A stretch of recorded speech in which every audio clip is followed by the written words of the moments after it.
não estou sabendo muito bem como nomear o que vai ser falado no vídeo de hoje. O vídeo já foi feito, eu estou fazendo essa introdução depois de já ter feito todo o vídeo. Eu falei um pouco de vaidade, narcisismo, egocentrismo e a pequenez do nosso eu diante da imensidão de tudo. Espero que vocês gostem. Vamos lá. Há uma certa relação entre narcisismo e egocentrismo. Geralmente o narcisista se sente no centro de tudo, ou ele pelo menos geralmente acredita que ele tenha que ser sempre a referência central, principal. Freud fez uma consideração talvez narcisista acerca do próprio narcisismo. Há uma passagem em que ele considera que a humanidade teria sofrido alguns golpes em seu narcisismo. E o primeiro deles teria sido com o descentramento em relação à posição do homem no universo. Esse golpe teria sido dado por Kepler, quando quebra com o paradigma geocêntrico e propõe o paradigma heliocêntrico. Sim, pois o paradigma geocêntrico, ele coloca o homem numa situação um pouco mais privilegiada. Ele coloca a Terra no centro do universo, coloca o Sol girando em torno da Terra. Logo, uma posição que dá um pouco mais de valor para o próprio homem, colocando-o no centro. Então, a Terra já não estaria no centro do universo, o homem já não estaria no centro do universo. O primeiro golpe, narcisismo. O segundo golpe, narcisismo, viria com Darwin, onde o homem já não estaria no centro da vida. Seria também periferia na história da vida na Terra. E, de certo modo, narcisisticamente, eu diria, Freud se coloca aí como o terceiro golpe no narcisismo da humanidade. O eu já não seria senhor em sua própria casa. Freud propõe que a consciência já não é o centro da personalidade, que o ego não seria o centro exatamente aí da personalidade. Enfim, quando o sujeito é tirado do papel principal, é tirado do centro, de alguma forma, o seu narcisismo aí é diminuído. São até interessantes esses três golpes, se a gente parar para pensar. O primeiro, coloca o homem numa situação de periferia do universo. O segundo, como periferia da vida. E o terceiro, como periferia de si mesmo.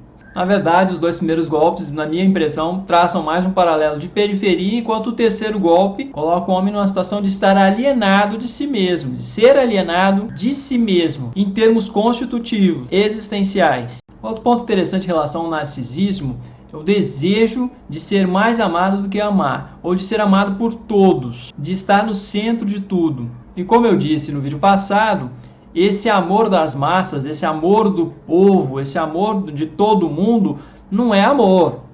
Quantas celebridades até se definem assim, se definem felizes na vida pública e infelizes na vida pessoal. A minha impressão é de que a vida pessoal, a vida íntima, ela tem uma capacidade maior de produzir um bem-estar psicológico mais efetivo do que a vida pública. A pessoa às vezes é amada, idolatrada por numerosos, milhares de fãs, e contudo muitas vezes não foi capaz de estabelecer um relacionamento amoroso de forma sólida, efetiva, porque o amor mora na intimidade, na proximidade, na convivência cotidiana. E eu particularmente também acredito que a felicidade está mais próxima das relações mais íntimas do que das relações públicas, de que ela diz mais respeito a uma vivência intimista. Como dizia Rilke, o amor é uma solidão abraçando outra solidão. É mais uma complementação de duas impotências, de duas fragilidades que se abraçam, e não simplesmente da soma de poder. É interessante, pois para Freud, como é que nós aprendemos a amar? Nós aprendemos a amar sendo amados. Quando crianças, pelos nossos pais, principalmente na relação aí com a figura da mãe. E a condição do bebê é uma condição de extrema fragilidade. Não é uma condição de poder, de autossuficiência. Eu tenho um pouco a impressão, às vezes, que em Freud o protótipo da aprendizagem do amor é de quando a gente está na merda. Ou quando a gente tem empatia de compreender que o outro está na merda e o amor aí ocorre por uma certa compaixão. De fazer ao outro o que gostaríamos que fizessem para nós mesmos. E aí sempre um certo egocentrismo constitutivo, fundamental.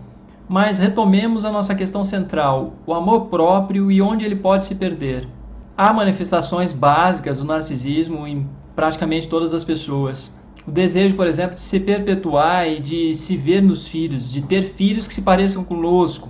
Aliás, já pude observar, inclusive, casos de algumas celebridades que se mostravam publicamente decepcionadas ao perceber que os filhos não se pareciam com elas, mas se pareciam com a outra pessoa com a qual ela gerou o filho. Há algumas celebridades que são tão autorreferentes que eu não duvido que, se pudesse, elas fariam um clone de si mesmas. Como se um clone fosse capaz de lhes dar individualmente, biologicamente, uma vida eterna, que não é o caso. Essa noção também de vida eterna, de alma eterna, de eu eterno é bem narcisista.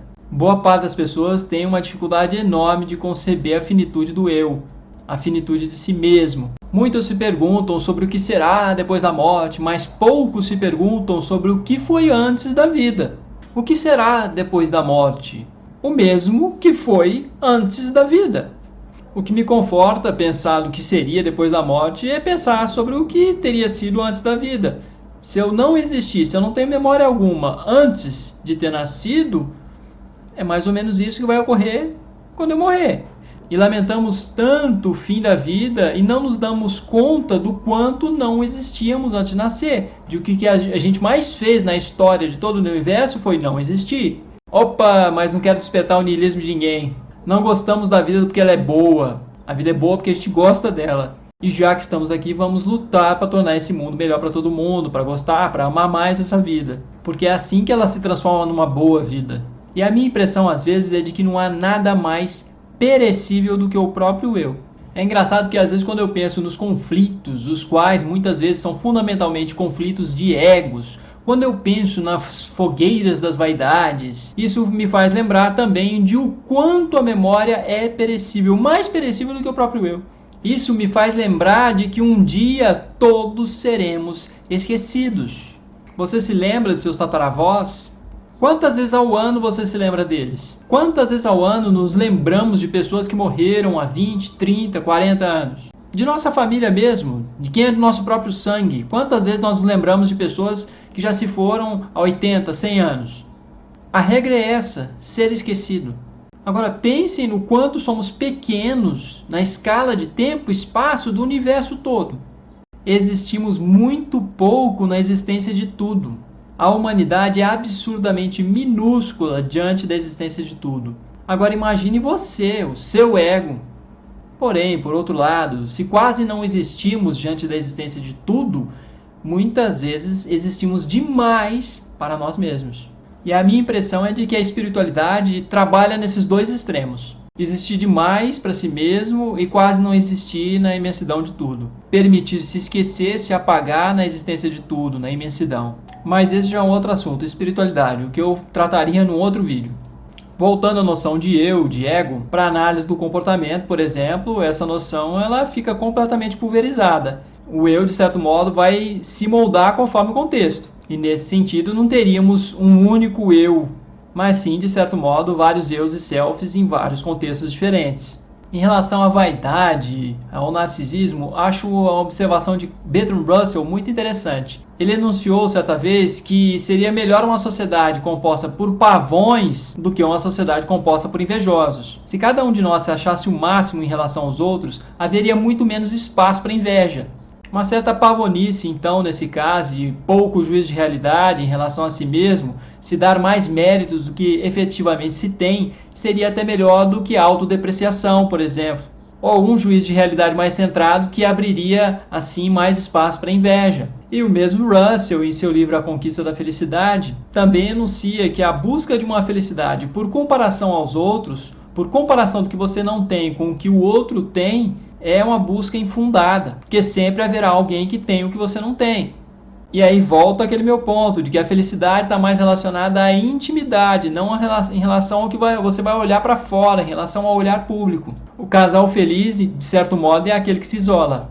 Porém, aquele casal que se isola, para Freud, é o casal mais antissocial e é o que vai ser atacado pela sociedade. E para isso ele dá o exemplo de Romeu e Julieta, que tentam se isolar, se apartar da sociedade para tentar viver seu amor. Mas há também um outro tipo de pessoa narcisista, um outro tipo de pavão, que eu diria que é o pavão inseguro.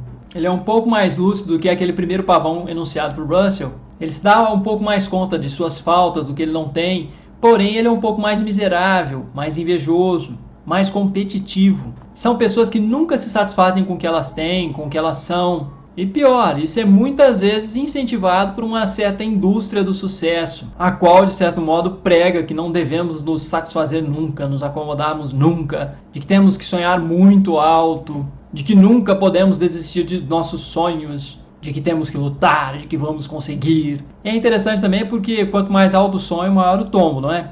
Lembro de uma consideração de Machado de Assis que é mais ou menos assim: melhor cair do segundo andar do prédio e quebrar a perna do que cair das nuvens, do que despencar de um sonho. Bom, é isso, meus amigos. Até a próxima!